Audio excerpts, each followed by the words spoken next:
Good morning and welcome to our midweek break with the admissions team. My name is Keira Grant, one of the admissions advisors for the Buffalo EOC.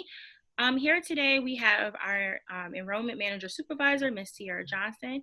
We have another one of our admissions advisors, Ms. Duvi Sanchez. And then also joining us today to specifically talk about testing is our testing coordinator, Ms. Deidre Cole-Woodall. So I will ask for everybody on the Zoom to introduce themselves first, and then we'll jump right into talking to Deidre. Deidre, thank you also for joining us today. I hope that we're able to get questions answered for students, and you can also give us some insight into the testing process and kind of what we can expect, and so we can help bridge the gap for students. So Duvi, if you would like to take it from here. Yeah, so my name's Duvi Sanchez. I'm an admissions assistant at the Buffalo EOC. I'll put down our emails as well listed in the chat box. So if you want to email us or you have any questions about what is being spoke about, you will have our contact information. And like I said, if you have any questions or you need to get help with admissions, I'll be here as well in the chat. Thank you, Keira. You're welcome. All right, so Deidre, you can just introduce yourself and just kind of tell us what your role is at the Buffalo EOC, please. Okay, so good afternoon, guys. Thank you for having me. I'm Deidre Cole-Woodall. I'm the testing center coordinator here at EOC.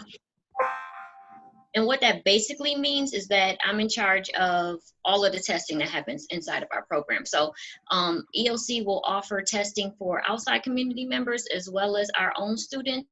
And I'm basically responsible for scheduling, administering, proctoring those exams, making sure that the students are taking the test in a safe and quiet environment so that they can really concentrate. Also making sure that the tests are valid so that the scores are official. And then we also submit those scores to the appropriate third party. So for example, if a student comes in from outside of the community to take a TASC exam, we'll make sure that those are valid results, and we'll send them to New York State so that they can get their high school diploma, that type of thing. Awesome. Thank you for that. And thank you for joining us this afternoon as well. So I do have a couple questions for you.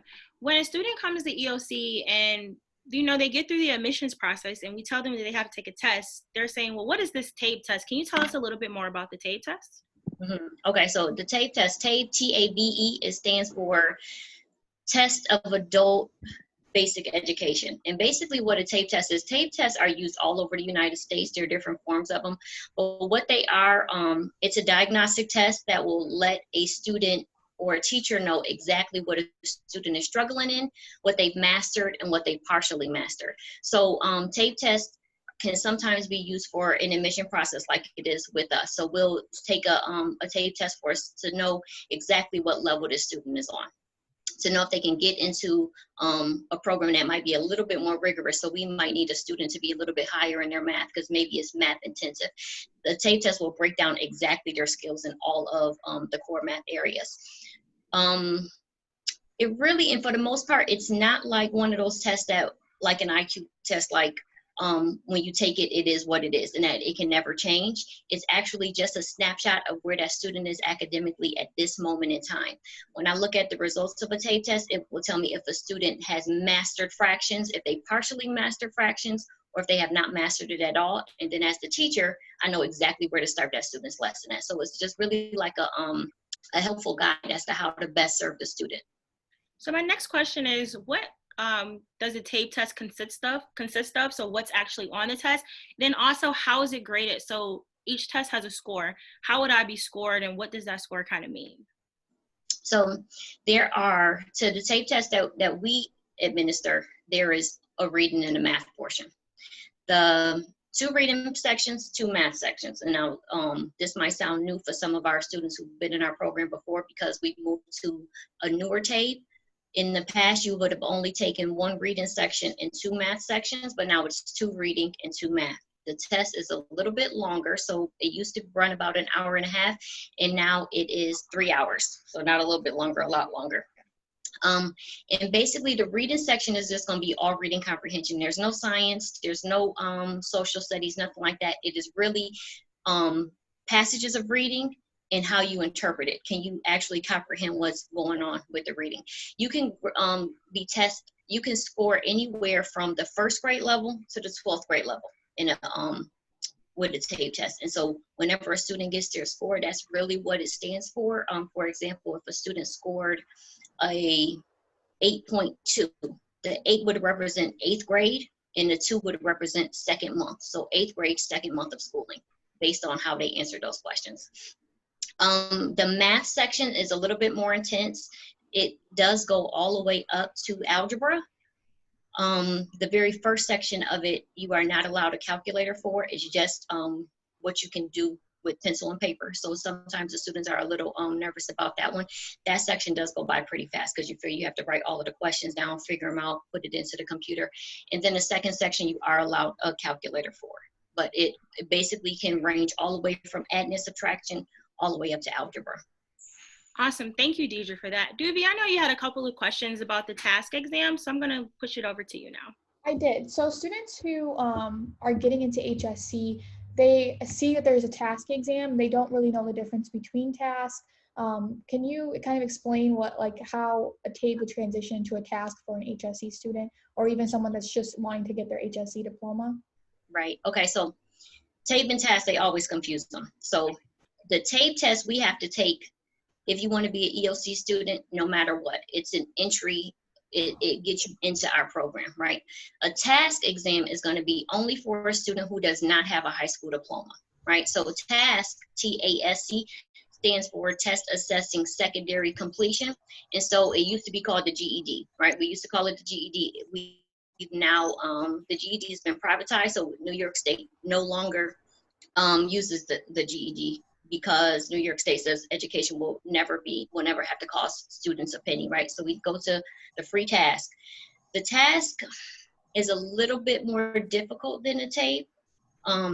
You figure that they have to assess 4 years of high school, right? So it's a 9-hour test that our students will typically take over 2 days. There are 5 different subtests. So you're going to take a reading section, a writing section, science, social studies, and math. But it's not just going to be science, right? It's actually going to be earth science, biology, physics, chemistry, right? So it's 4 years of all of those. It's a little bit more intensive. If you wanted to take a TASC, what you would do is you would have to take a TABE first, right? You would have to enroll in our program. Based on what you got on your TABE, that would tell us exactly what you need, right? Because the TABE is a snapshot. It tells me exactly what the student is struggling in, exactly what the student has mastered. We now know what class to put you in. We put you in those classes, we build up those skills, and then we get you ready to take the TASC, right? So the TASC is the end goal when you are here for HSE. Okay. Did that answer everything? Yeah, it did. And now, can you take the TASC exam at our testing center without being an HSE student at EOC? You can. So we do service the community. I'm going to be very honest with you. We do prioritize our own students first. So just because if they've been working on it, we want to get them tested while those skills are still fresh in their head. I also do tell the community members that we recommend that you be in classes. The main reason is, one, because the test is difficult. It's more difficult than the GED was, and it's more difficult than the TABE, but also because the TASC you are only allowed to take 3 times a year. So if you are not successful on all 5 subtests in 1 year's time, taking those 3 times, you are not allowed to take it again for the next school year. And so what I've had in the past is I've had students who might want to take it September, October, November, or even January, February, March. And if you didn't pass it in those times, you can't take it until the entire next year has come. So you kind of want to be strategic about when you take it. And you kind of want to get some of those, especially some of those subjects that you might have struggled with in high school, some of that practice in our program. But absolutely, all you would have to do if you wanted to take it as a community member, come in, fill out an application, drop it off to me, and we'll get you scheduled for a TASC. Awesome.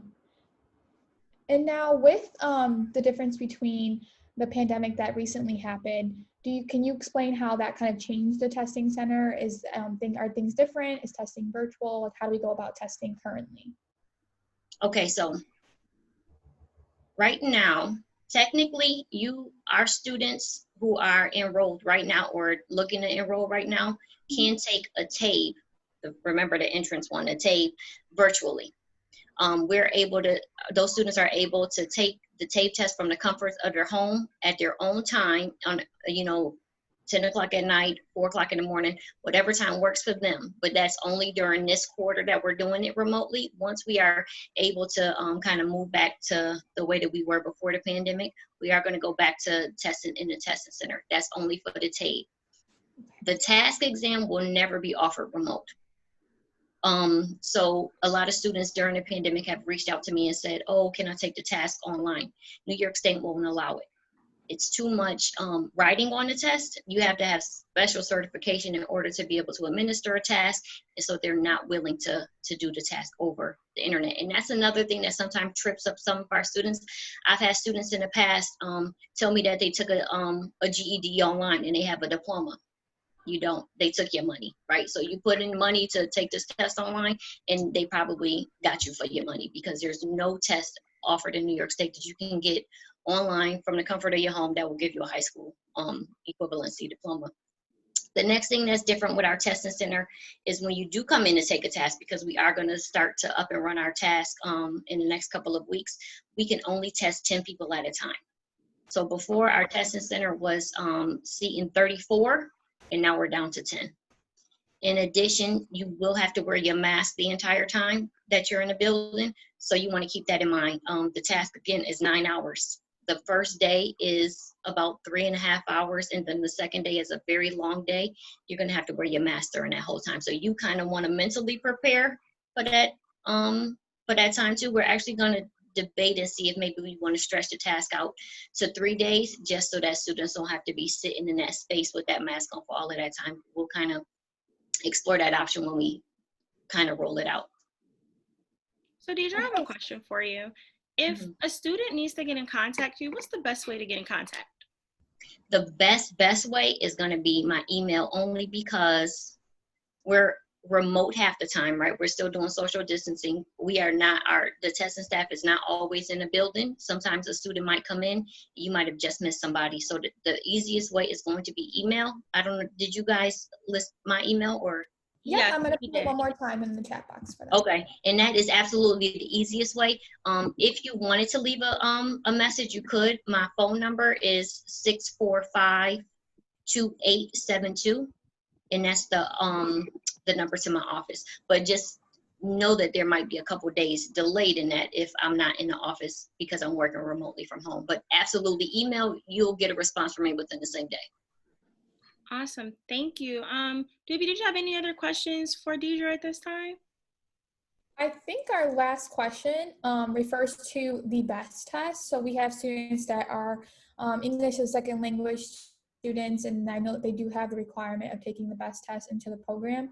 Can you kind of explain a little bit of the BEST test before we go today? So the BEST test is, like you said, for English language learners. So it's usually for students who are looking to improve their English skills, whether it be because they want to get into a program, they want to get into school, they want to go for a promotion at work, that type of thing, or just kind of build on their English skills.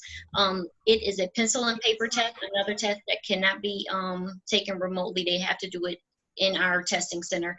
It's 1 hour long, and it really just focuses on reading and writing. So some questions on the BEST test, and they take them into real world situations. So for example, it might show you a grocery receipt, and it might say, how much did this person pay for oranges? And so it actually requires that the student be able to understand the question, refer to the document, find exactly what they were looking for, and answer the question.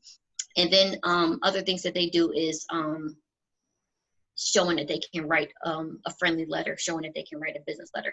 So it's really with reading and writing with the ESL population. That's the main part of the BEST test, and it's only an hour long, and whatever is not answered is not graded. So they really want to try and get through the entire test if possible. Okay, that helps a lot. Thank you, Deidre. Yes, thank you, Deidre. And at this time, is there anything else, Deidre, about the testing center that you would like to just let students know? Anything that maybe we may have missed in the questions that you think is good, useful information for students and those inquiring about the EOC to know about?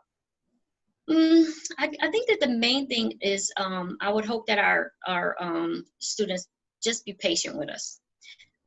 Especially just think about us being able to blast out these tests every single Tuesday and Thursday, back to back, and now going from that to 1 day a week, 10 people at a time. And so If they feel like getting antsy, just know that we are feeling the exact same way. We have been sitting at home waiting to get back to business, but it is going to take some time. If you are looking to take a task, please know that at this time, I currently have about 77 students waiting to take a task. And those are students who have, there were students who were actually set up to take a task the very next day after we were sent home. So all the way from March, April, May, June, July, students have applied to take a task. They're on our waiting list. So if you haven't even submitted an application to us yet, it might take a minute before we get to actually take administering your task. We are planning on testing every single week. So prior to the pandemic, we only tested once or twice a month with the task to compensate for our waiting list. We are going to do it every single week, but again, it's still only 10 people a test session. So just kind of be patient and advocate for yourself. So if you feel like you have a question, or I didn't clarify something, or you sent me an email and I haven't responded, just keep going. Don't take it personally. Just keep advocating for yourself, because we are absolutely here to help you guys during this time. Thank you, Deidre. That was very informative. So much. Yes, that was very, very informative. So at this time, we are going to wrap up our midweek break. We want to thank everyone that came in to have Zoom with us. This will be posted on our social media outlets as well. So students and those who are inquiring about EOC will be able to come back in and review this information later. Just to go over everyone's email, Deidre Cole-Woodall, she is our testing center coordinator. Her email is drcole2@buffalo.edu. You have information, or you have questions rather, on testing, please reach out to her. Myself and Duvi both work in admissions. If you are looking to come to enroll into programming, we are welcome to hear from you. As stated, we are returning back into the office. However, we do have some days where we are working remotely. Email is the best way to get to us, but if you leave a message, we will do our best to get back to you. My email, I am Keira, is kgrant, Grant, the number 3, @buffalo.edu, and Duvi, her email is eduvijez@buffalo.edu, and we're more than welcome to meet with you. Thank you all for joining us today, and we appreciate it. Have a good day. Thank you. Have a good one. Thank you.